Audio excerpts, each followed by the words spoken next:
Ready Check Radio.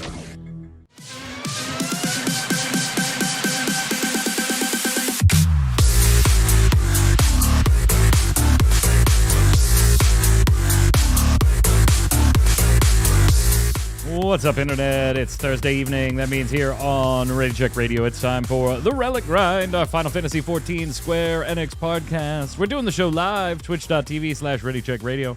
Starting a little early, an hour early.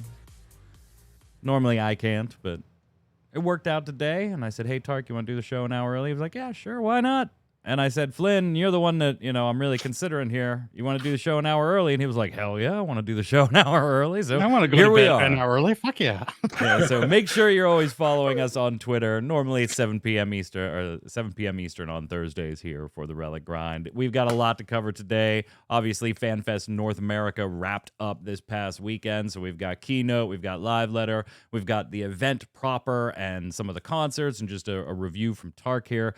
Having attended the event, and so much more to talk about. So let's just get started. I'm your host, Mike Byrne. Thank you for listening or watching on YouTube, listening on the podcast platforms, wherever you are. We appreciate it.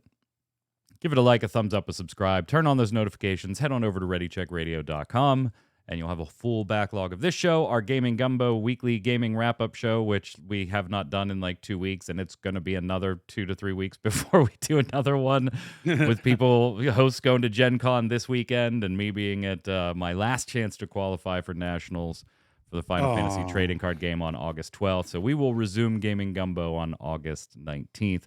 Joining me for the Relic Grind, though, tonight, Mr. Chris Montoya, a.k.a. Tarkoth. What's up, sir? Greetings, programs. Man, hell of a weekend. I was exhausted. I think once I finally got home, that was an experience by itself, by the way, getting home. Because I don't know if anybody knows, there was some major wildfires on the border of California and Nevada. And all that smoke went right to Vegas. So flights were canceled and delayed till like days later. So that was a whole nightmare. But overall, a fairly good experience. I've heard some bad stories, but overall for me, fairly good experience. And I may have done something rash. Yeah, maybe just a little rash. It looks like a rash. It definitely looks like a rash. Looking a bit infected. looking a bit infected in green there. You might want to put a little lotion on it. It started out yellow and now it's green. No, it's supposed to be green. Also on the line, Mr. Paul Berlin. What's up, Flynn? Greetings. Oh, it is exciting times. It is. We get hype and gently an abyss of waiting that I'm trying not to think of. An abyss. Yeah, I mean, we kind of, I mean, obviously it doesn't take any great soothsayer to say things like we said, but it's summer 2024, right? That was kind of the window we were looking at. That's the window we're going to get. And we also have the pretty basic schedule for 6.5 and 6.55. So you've got it. If everything holds to plan, we kind of know what the waiting windows are going to look like now. Between now and 6.5, between 6.5 and 6.55. Obviously, there'll be a .01 and a .02 in there as well. And then, obviously, the wait after 6.55 to 7.0. We'll talk about all of that. But, Tark, before we get into, like, content and speculation and trailers and names and all that stuff, I want to get a kind of a feel from you on the review of the event. This was your first one ever, so you don't have like, hey, they did it differently this year. You don't have that perspective, but you have the new perspective because you mentioned there are some major gripes coming from fans, and I feel like since there are some of those bad things, let's get those out of the way now, so like the rest of the show is just like, yes, let's talk about this cool stuff and talk about it. But from top to bottom, keynote to concert to symphony the day after everything wrapped up, what'd you experience? How was it? Okay, so first thing, never do it in Vegas in July ever again. Just don't do it. It's not fun. You're looking for shade everywhere you can.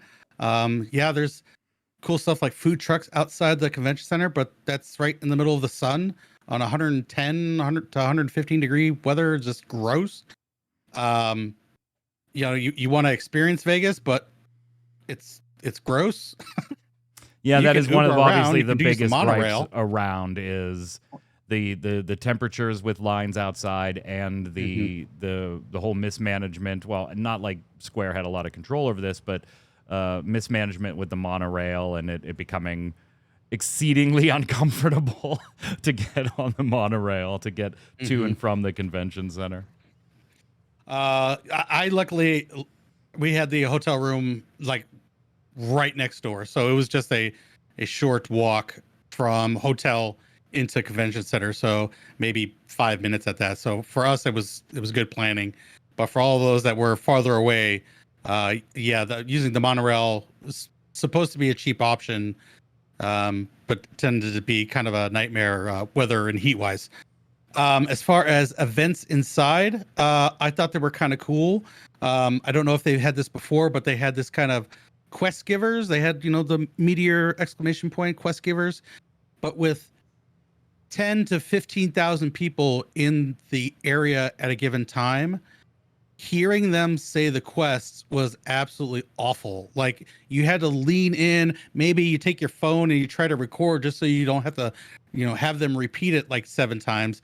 And of course, they're directed in a certain way from their quest markers. So if you're behind them, you're not hearing crap anyway. So the events themselves were okay. They were pretty short.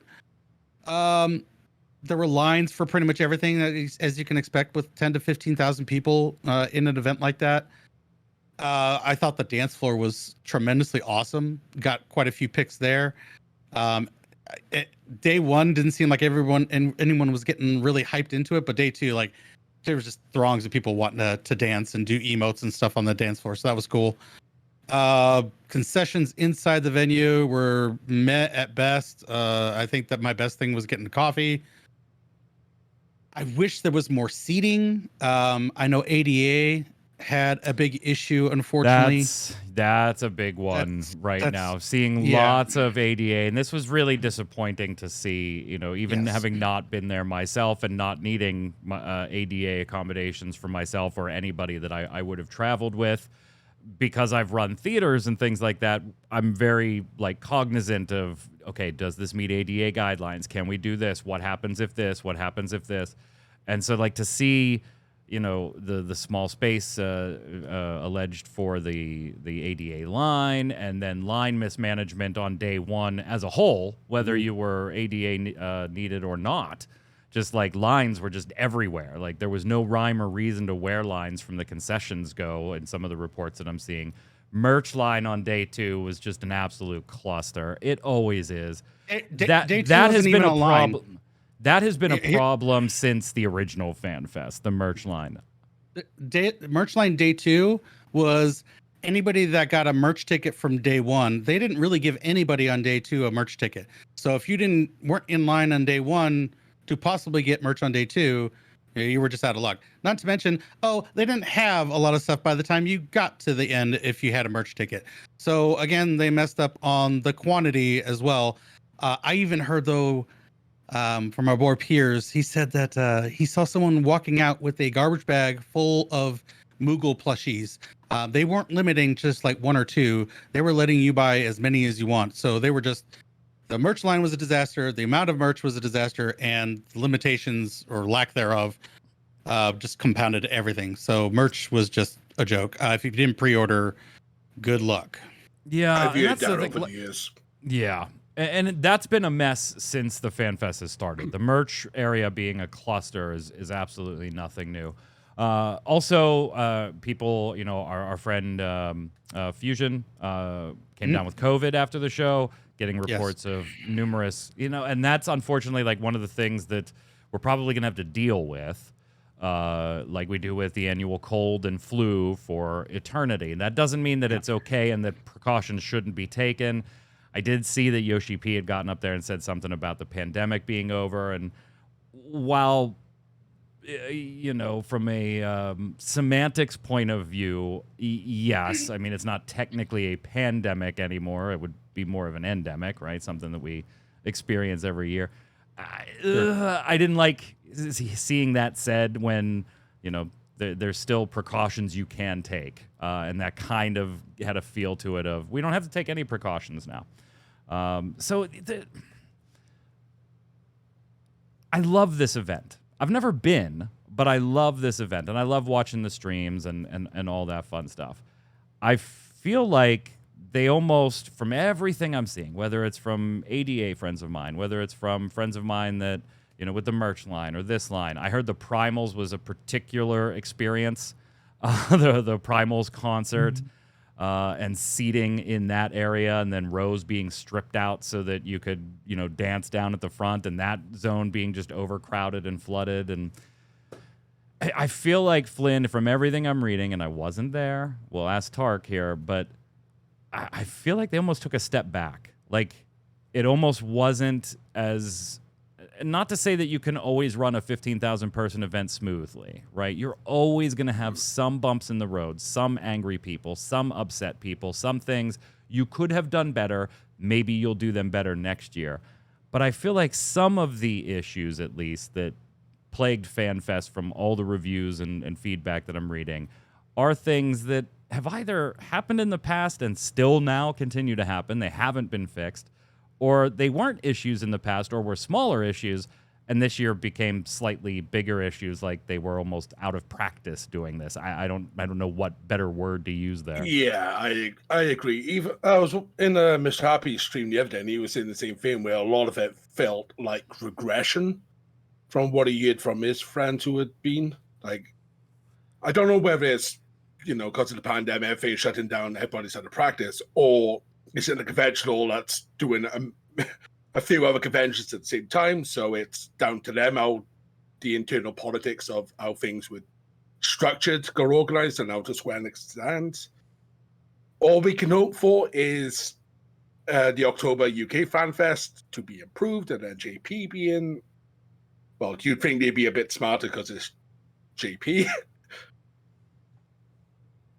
We'll see. Yeah. I mean, but it's one of those things, though, like, how many lessons can you learn from this that realistically you can implement in EU or Japan? Like, the timeline is, although it feels like, although there is time, right? Although there is time. 3 months, Oh, yeah, I guess I shouldn't say EU. Yeah, true. Although there is time to implement certain changes, there's not enough time, if that makes sense. Like, you can't change the merch situation dramatically. You can make improvements to it. I get Tark wanting to make money, selling shit, hawking your Final Fantasy stuff at the event. I have never understood, though, why that isn't just a merch pickup line and nothing more.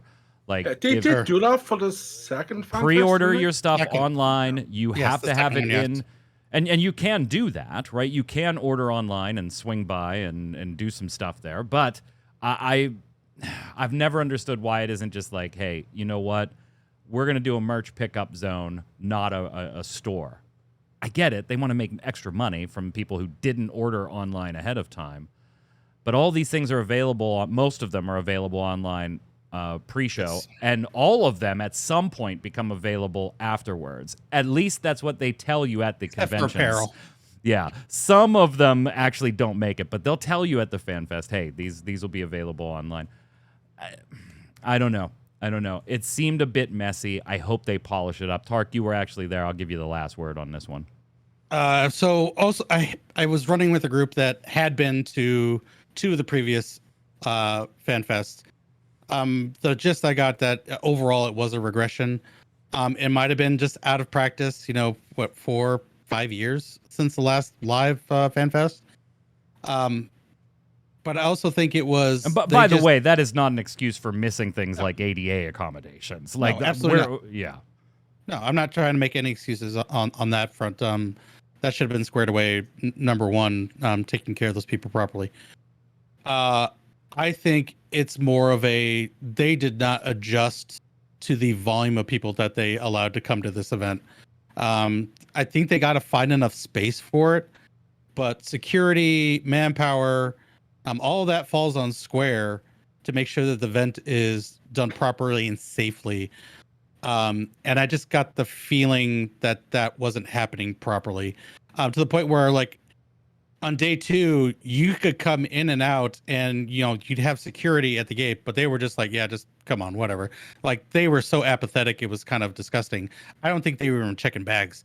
It was felt kind of wrong. But I was there to have fun, so that's what I was focused on.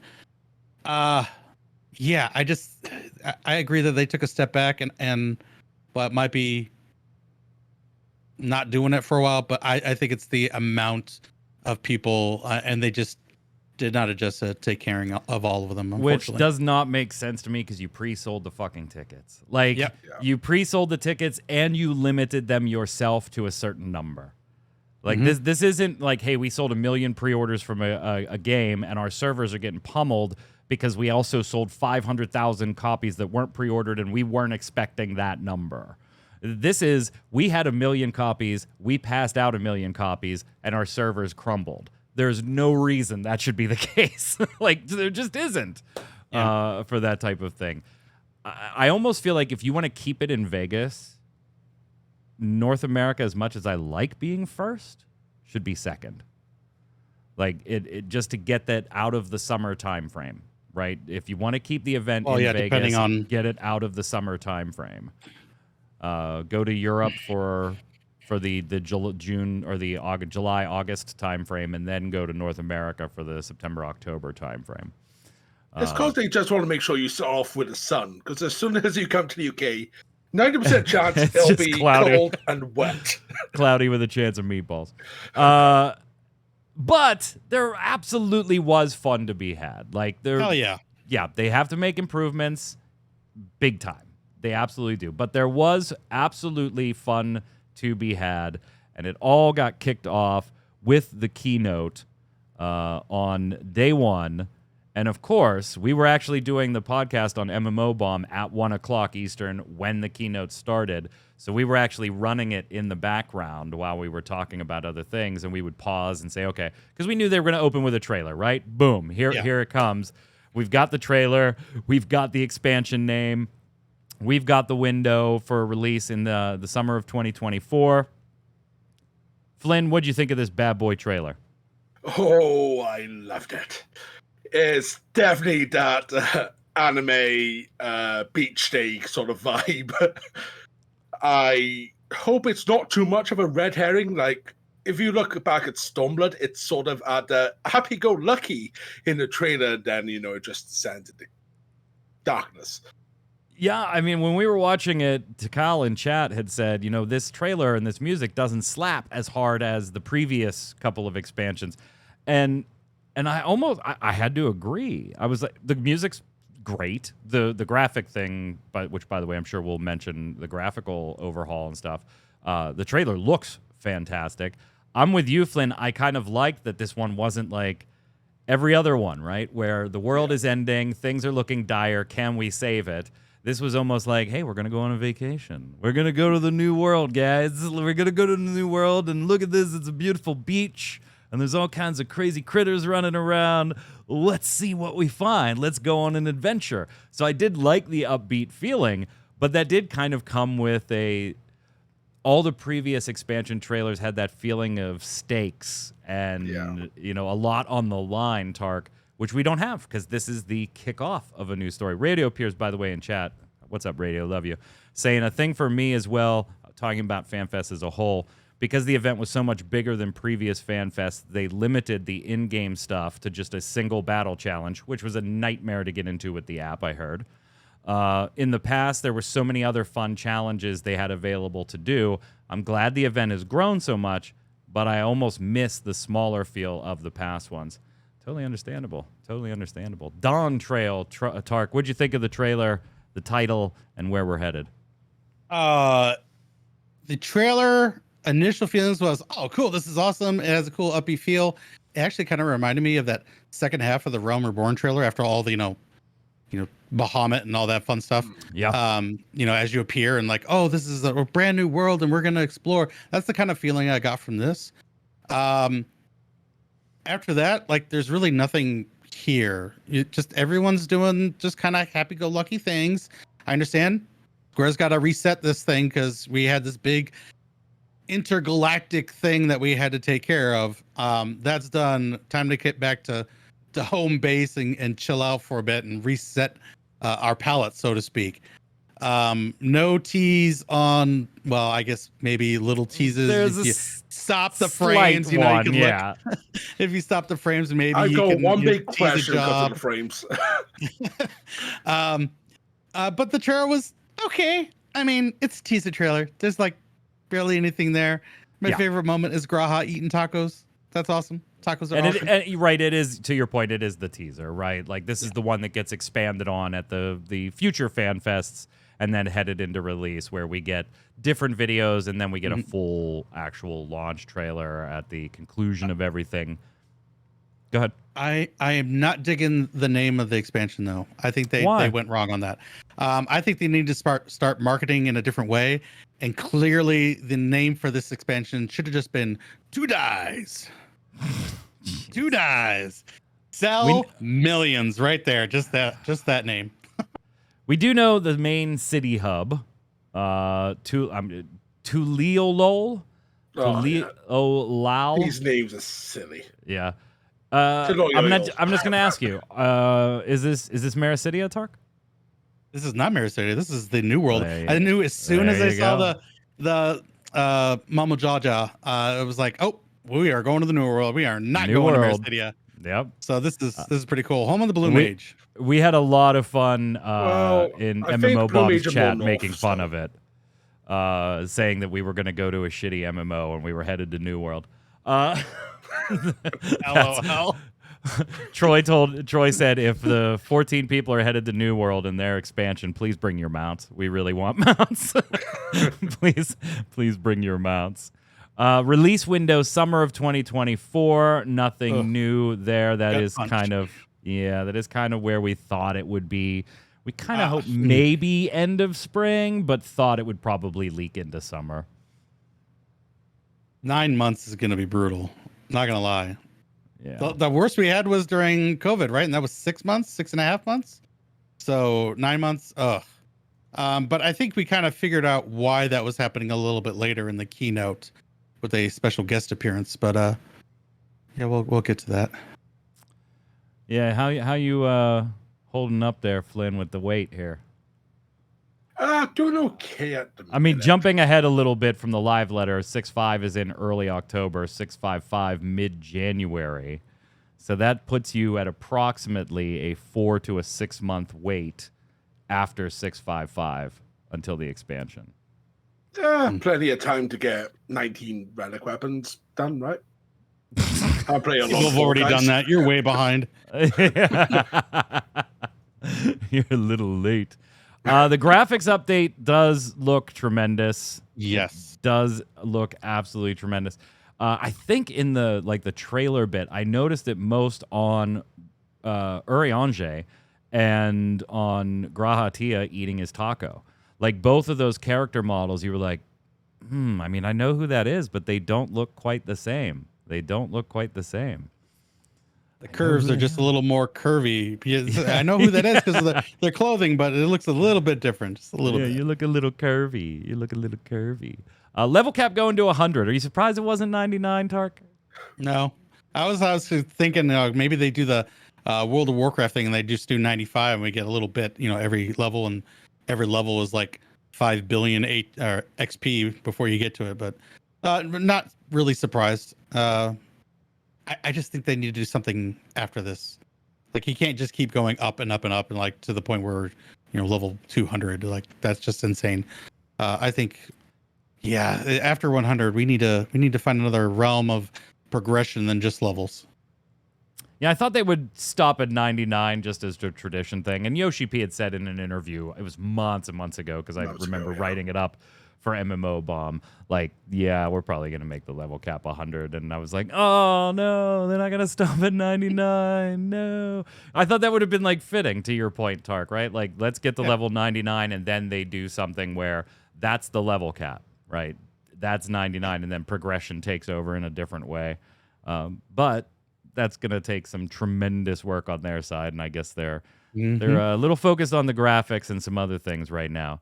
Yes. 2 new jobs 1 melee DPS, 1 ranged magic DPS. Yay. One of each. One of each. Melee deeps, ranged magic deeps. Of course, any FanFest goer or watcher knows you pay attention to Yoshi P's clothing.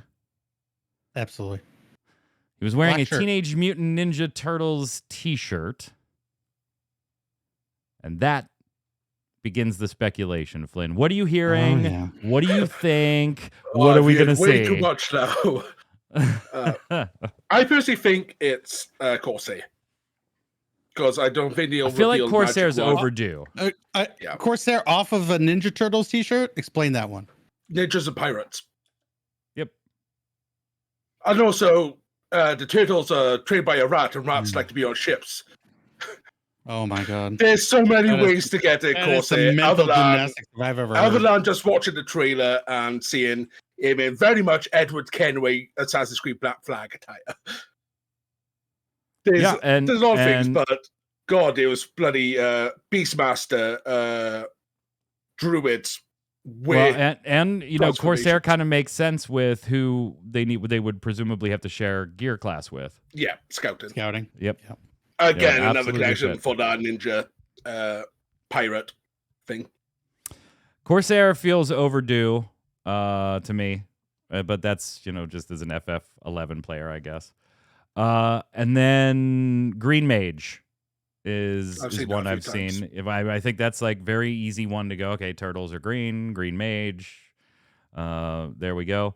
Could be a reference to Turtles in Time and grabbing a Time Mage. I've seen that one too. Some of these are like Ooh. 6 Mental degrees. gymnastics on these Yeah, is 6 just degrees awesome. of Ninja Turtles is what it turns into. Chemist makes its appearance again, right? Yes. And some Yep, of them, always. as in 'Cause the turtles the were ooze interacts, transferred, yeah. you know, transformed by ooze. And so you got Chemist sneaking in there. And then even Pictomancer, which I would love, Pictomancer. but I don't think that one has made it, obviously, with the Ninja Turtles being named after famous artists. So Pictomancer being thrown in the mix too.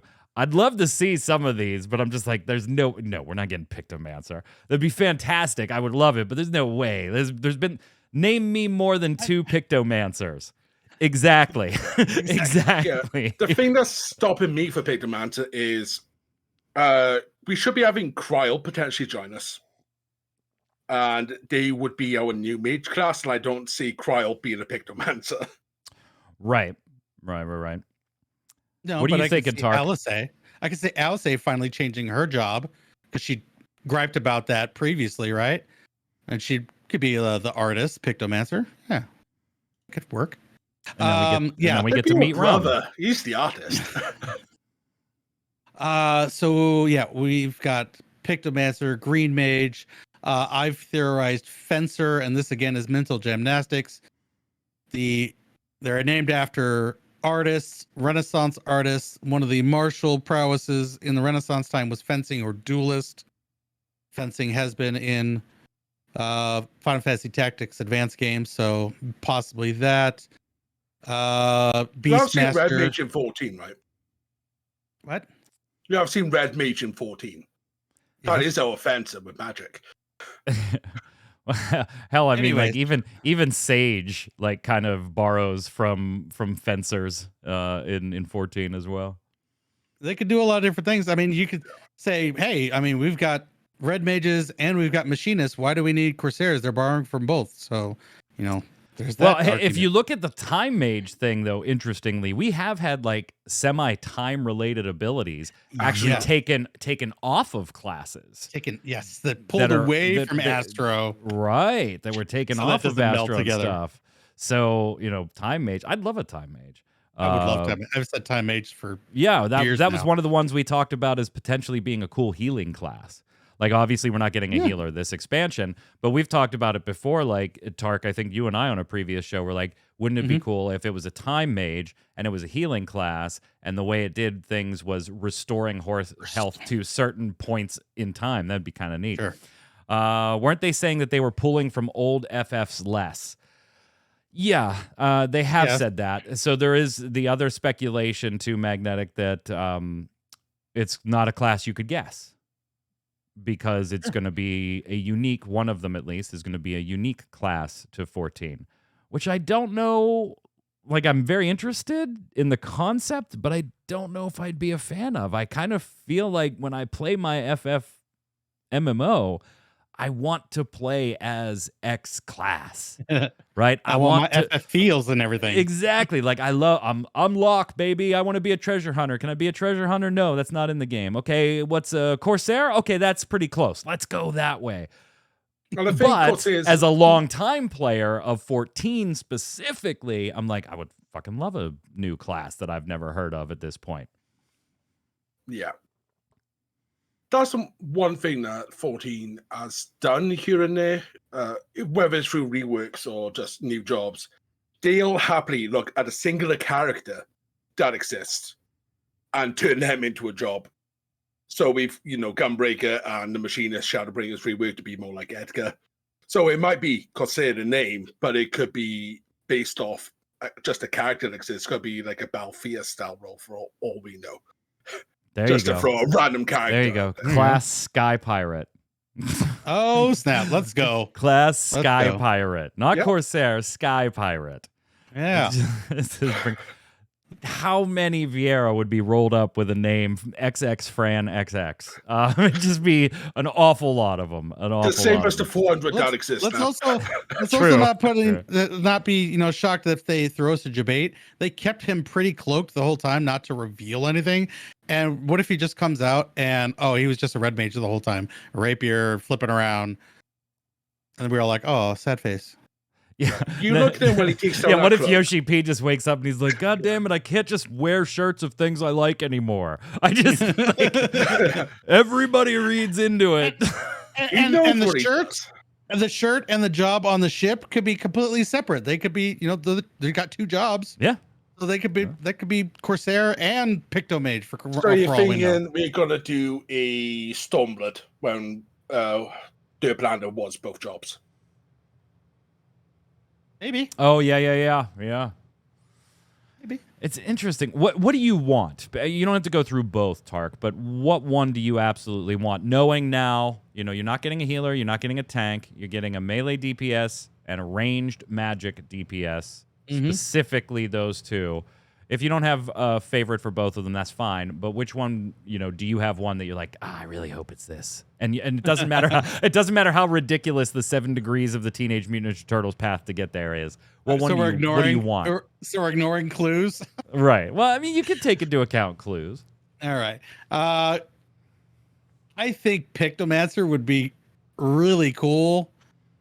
Because it really doesn't have a history. Like 1 or 2 characters have been at Realm, and I don't know someone else.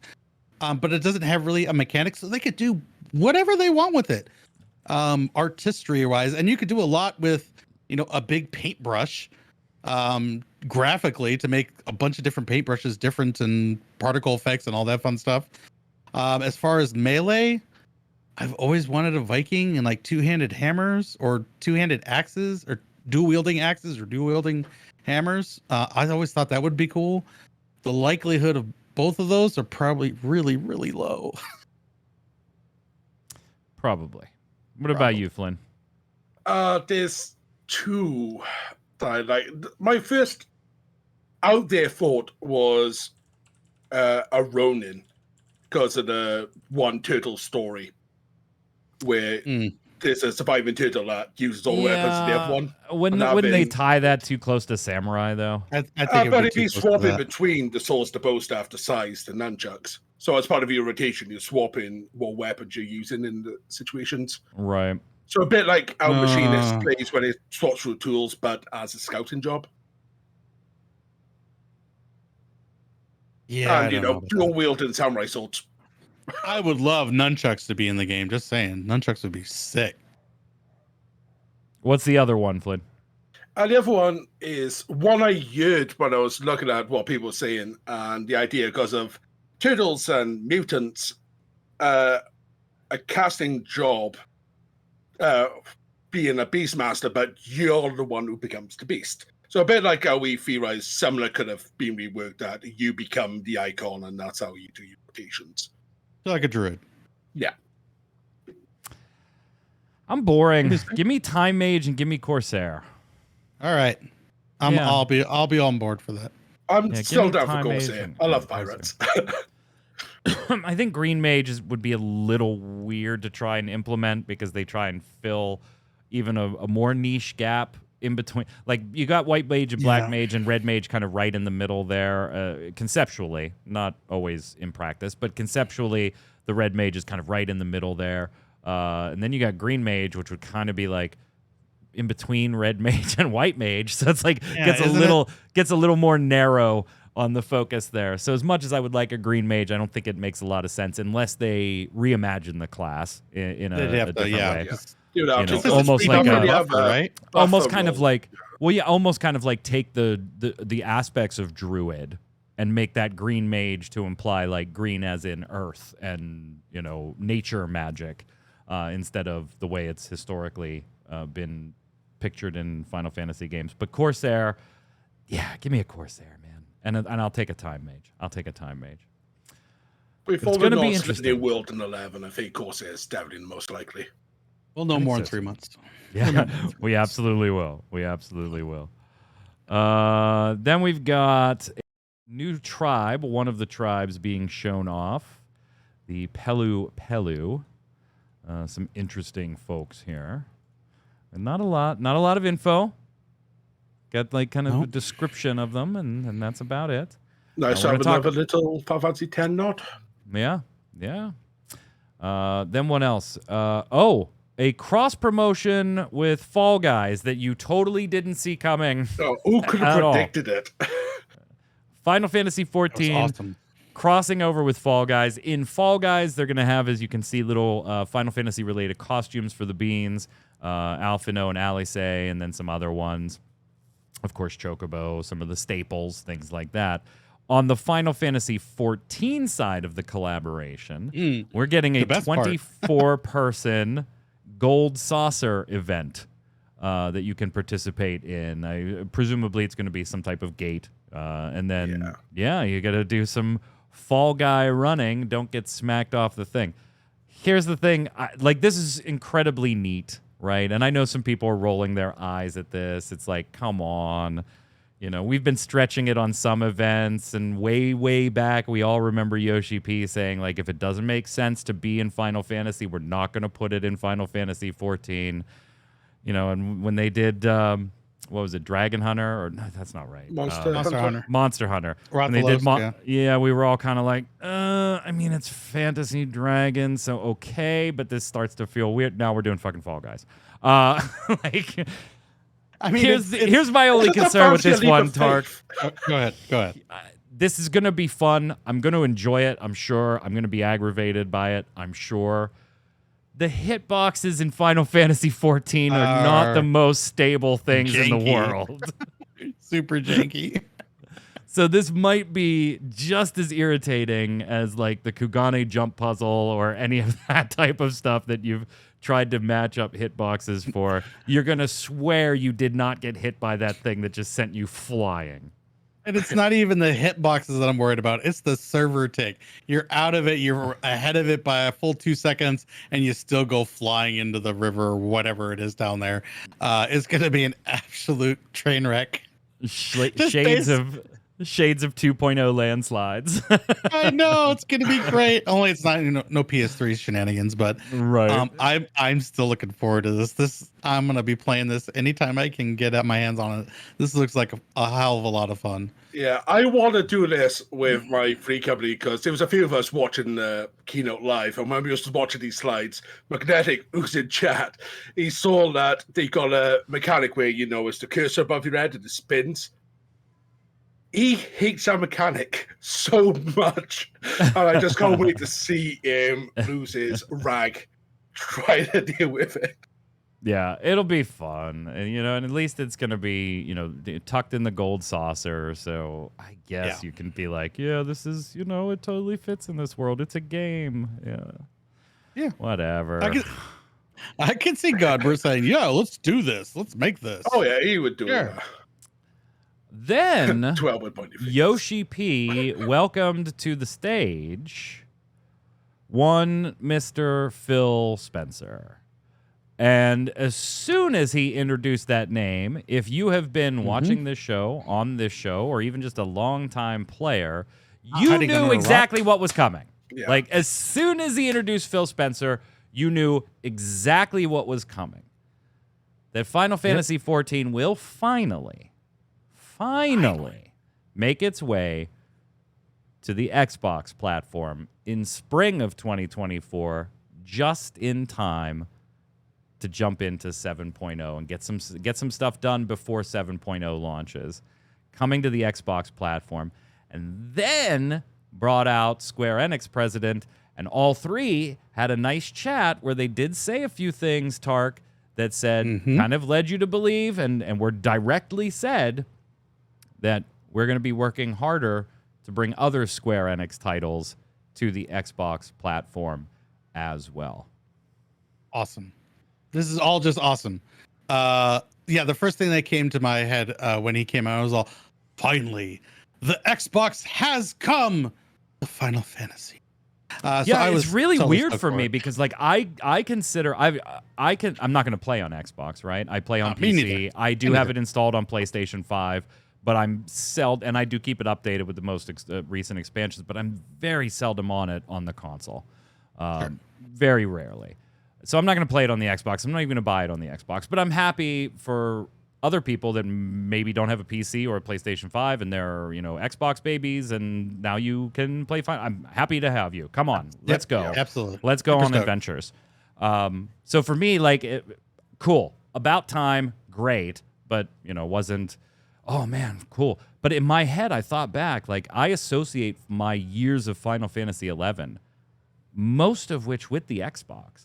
Yeah, it launched on PlayStation 2. That's where I first played it. But I played that forever on an Xbox 360. And so it was kind of weird, Flynn, to be like, wow, it took us 10 years to get 14 on the Xbox. When in my head, there's still that Final Fantasy MMOs are on the Xbox because of how many years I spent playing 11 on the 360. It's weirdly timed in a way because we're going back to the New World, which we've always known as the 11 area, and now it's on Xbox, so it's kind of full circle. But it's finally happening. I have got a Series S upstairs. I'll load out the beta to see how it performs. Oh yeah, I'll throw it on the Series X just to okay, this is working good, great, 4K resolution. Yeah. Obviously, just so to get some feedback, but more people to play with, the better. Yep.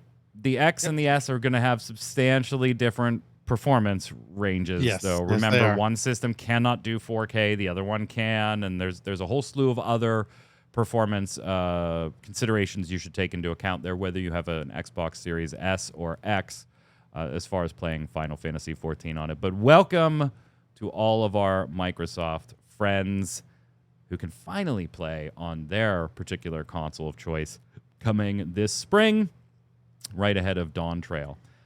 A question came up in some follow-up interviews afterwards during some of the FanFest stuff where Yoshi P was asked once again about a common question we've talked about on this show.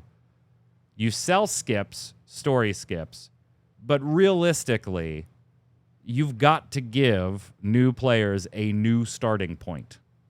You've got to give brand new players a new starting point other than 2.0, unless they want to shell out money. Is 7.0 going to be the place that you do it? And Yoshi P says the team has prepared some new in-game features that'll let you read the lore and background. I assume he's talking about the codex here. And characters of the world up to Endwalker or patch 6.0. If you did decide to skip all that, you would have to play from patch 6.1, leading you up to DawnTrail, which will be patch 7.0. While the team might be preparing those features, Yoshi P still recommends newcomers to actually play through all the expansions, comparing it to a long-running TV show and how you don't just start at Season 6. Yoshi P and the team also aren't entirely sure whether they want to implement these features or not yet, so you might have to stick to lore compilations from YouTubers in the meantime. Should 7.0 Tark come with a skip to, let's go with what Yoshi P said, Start at 6.1 because that's kind of your prelude into where 7.0 is going to go. Should that be included? Should it? Especially with a new console, new platform, a bunch of new people? Yes. Will it? No, because you're taking money right out of Square's pockets with those story skips and the. Are you really though? They're giving now heavens the critically acclaimed free trial is going to be expanded to include Stormblood now too. That's nice for them, but that's still 2+ expansions worth of content that you have to go through, and you don't want to have them skip that. So, without paying for it. So, should they? Yes. Will they? No. You really think it comes down to finances? Because I think the smart money says I'm more likely to get. No. I know I'm not. It does come down to finances, but do you think it's really that clear cut and dry? Because Flynn, I kind of look at it the other way. I feel like I'm much more likely to get your $15 every month for the next 6 months if I let you start at 6.1 versus me making you start at 2.0 or 3.0 or something like that. Yeah. That's the money I'm after. I don't care about the $25 one-time skip you're going to give me. I want your $15 every month. Yeah. That's been the one thing with hearing from people coming into Final Fantasy that aren't story people normally is you're expecting me to do what is now 10 years worth of story just to get to endgame. Whereas if you're just a couple of patches behind what a current expansion is, that's so much less time to get involved, get to endgame, and there'll be a bit more retention. And if they start enjoying the characters, they might go back to the beginning. I've done this with shows where I've randomly turned into like series 10 of NCIS, watched a couple episodes. Oh, this is pretty cool. And I ended up starting from the beginning, binging the entire thing. It is a way to get people who are still like World of Warcraft or whatever. It's like, it's so much investment. It's like, no, you just start in 20 hours of gameplay behind. Honestly, well, that's a day's grind to me. I understand what you're saying there, but I think there's so much in the story and backgrounds of all the main characters that to come in at 7.0. I mean, if we had a brand new Scions of the Seventh Dawn, I'm on board with you. But we still have Y'shtola, Graha, Estinian, Thancred. We got everyone, and everyone's got their own histories and stories. Right, but to come in the midst there's of a big middle segment of MMO players that don't fucking care about that. Yeah.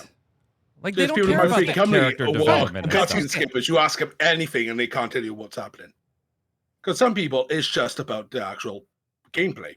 I think if you let a new player jump in at 6.1, right, and that's where they got to pick up, they're going to know what's going on as far as the main story beats, because you don't need any of the main story beats to understand this new adventure, right? You would have needed those main story beats to understand the conclusion of 6.0. Are there nods to previous stuff and relationships and stuff from 6.1 forward that us long-timers get? Yeah, of course there are. Of course there are. But those, I don't think there's any downside to letting you come in at 6.1. And you know what? There are 3 other things you can go do in the past if you want to experience the backstory of how all of these people are interconnected. And how, Y'shtola lost her sight and, all that extra stuff. But you don't need that. And then there's a huge segment, like Final Fantasy XIV is known for being the story MMORPG, right? It's some people, I know Brian refers to it as the RPG MMO, right? The other way. That's fine. I think there's a huge segment that doesn't care about that stuff. I don't need to know how Y'shtola lost her sight, why she's referred to as Matoya sometimes. Like, I don't need to know that stuff. She's doing some cool magic shit over on the first or over in the new world. That's what I care about because that's what's going on right now. Or hell, the skippers, right? That don't care about the cutscene at all. Just, I want to unlock everything and level up and do the dungeons, and that's the way I play it. I don't think there's a downside here. I just don't. Yeah, and we've also got a writing team that always factors in if people do certain side quests, certain job quests. So it'll be written in a way that if you've skipped everything, it'll still feel sort of natural. It's going to be interesting. They have to do something. You can't. It almost feels egotistical at a certain point where you're like, the story is good enough that you should want to play through all of it. I agree, but I already played through all of it. It's very easy for me to say that. I played through it as it came out over the course of the last 10 years. It's very easy for me to say that. And another good point for this is, it's like, if I wanted to make an American alt character, if I could just jump in at 6-1, that is so much less time I would need to do to catch up, to hang out with you two, to do some alliance raids, do some endgame content as well. You could do that. They are talking about and buy that skip. They are. They are talking. I would have to buy 2 skips. They are talking about regional data center visiting now. By the way. Oh yeah, they are. Probably going to be quite a ways off, but they're talking about it. Yeah, a grand global duty finder. Yeah. Hey, the live letter, we spent a lot of time on the keynote because honestly, the live letter I felt was kind of lackluster. To me, it just felt like it spent, I know some people really, really liked it, and that's cool. It's not that it was bad or I didn't enjoy the information. It just felt like a lot of it was just being teased more than actually talked about. And I didn't expect that for what is going to be the last live letter before, well, date-wise, maybe. What will probably be the last live letter before 6.5 actually launches. Depends on if they're able to stick to their early October timeline for 6.5 and 6.5.5 in mid-January. We do know we're headed back to the 1st, except this time we're able to get friends there, so presumably Y'shtola has figured something out. Alliance Tribal Quests. So, yeah, Alliance Tribal Quests, so get your reputations up with any tribes you have failed to do so at the moment. The Lunar Subterranean new dungeon, and then a new variant Criterion dungeon. That feels like it's just right around the corner. I still have like 4 paths to finish on mine, on the current one, on the variant dungeon. And then system-wide, we're getting the Moonfire Fair next week with... Power Ranger suit. With some... with some rewards. Yeah, there's... Did you put that in air quotes? Rewards. There's rewards. Yeah, I don't care about this at all. It's dyeable though. If you hate red, you're still okay. It's dyeable. So whatever. Hey, and coming 2 dyes. 2 dyes. Yeah, 2 dyes. Expansion. 2 dyes. I saw in an interview too, so by the way, that somebody was asking about putting the pixel remasters as playable items in the gold saucer, so that you go play the pixel remasters there. And Yoshi P was talking about like he's actually open to that idea, really likes the idea, but he also said there's an issue with it, that the pixel remasters use a middleware, and so we would need some super programmer to figure out a way to get the middleware to launch inside Final Fantasy XIV so that middleware could launch one of the pixel remaster titles. And he kind of jokingly was like, if anybody feels like they know how to do it, we're taking resumes. I love the idea of you launch a launcher to launch a game, to launch a launcher to launch a game. Right. Right. But I bet, Mike, a part of you had to have gone, if you want to do this, where's my TCG app you could chuck into 14 now? Right. Absolutely. Right. Absolutely. Right? You get a programmer that puts Pixel Remaster 1 through 6 in the gold saucer. I better get FFTCG in the damn gold saucer. Make sure it's in the free trial, because we've got professional Mahjong players in Japan using 14. Yeah, it better come before fucking Blitzball. That's all I have to say. Oh, my Lord. That's all I have to say. Hey, and some other Square Enix news. Obviously not a lot going on there besides the Pixel remasters there, but I thought I would show you guys this before we head over to Love It or Leave It. PushSquare.com did a survey of their readers, and they wanted fans to vote on the best Final Fantasy protagonist. Now, did any of you click this link already? Yes. Okay, you both did. You didn't say not to. Chat, go ahead and guess who came in first. Best Final Fantasy protagonist. I guarantee you, whatever you type in first, whatever you're thinking first, and you type it in, you're right. Just let me know.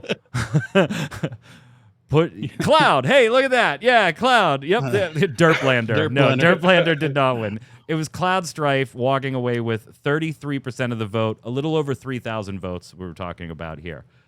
Who came in second? is the interesting one. Already, Clive Rossfield. Now, pretty, yeah.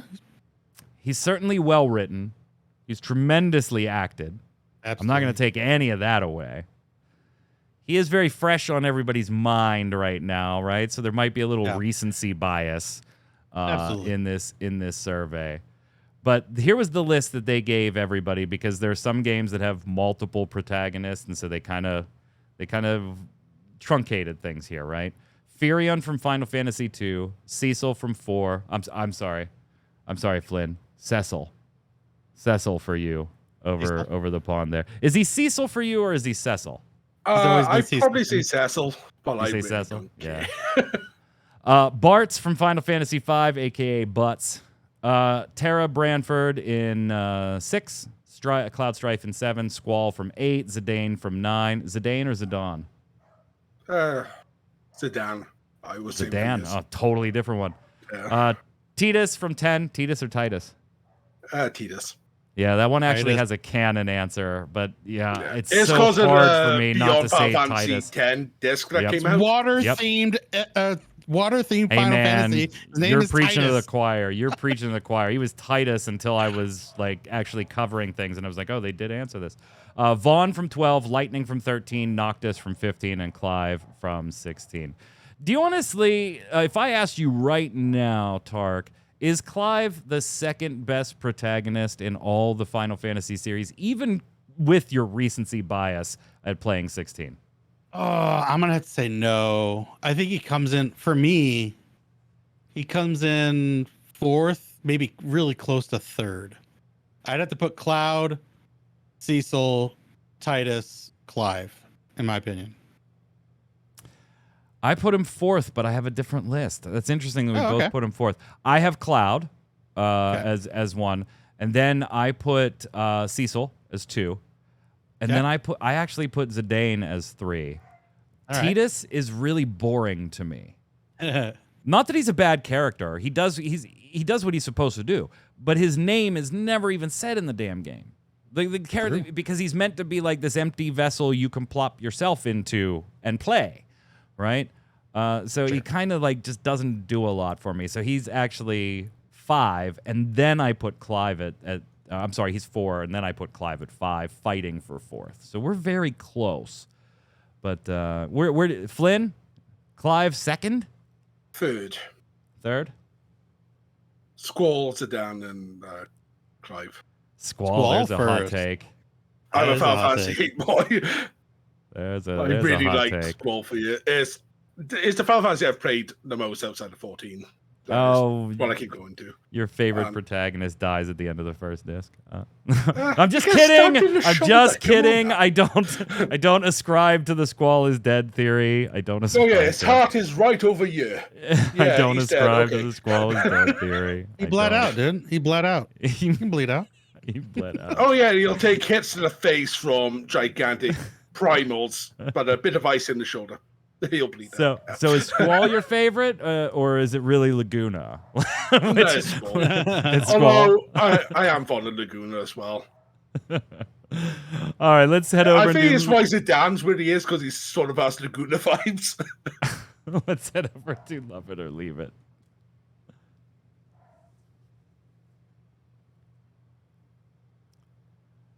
Love it or leave it is the way we end every episode of the Relic Grind here. It's where I give you something Square Enix related. Could be a feature in a game, something they've done in the press, something they've released, or just whatever I feel like, as long as it has something tangentially to do with Square Enix. And you tell me whether you love it, want more of it, or you leave it, cast it aside.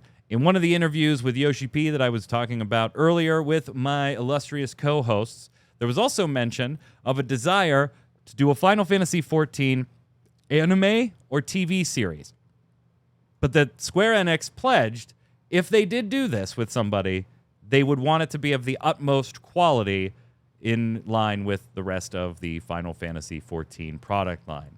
So I'm here to ask you, Flynn, love it or leave it, the idea of a Final Fantasy XIV anime/TV series.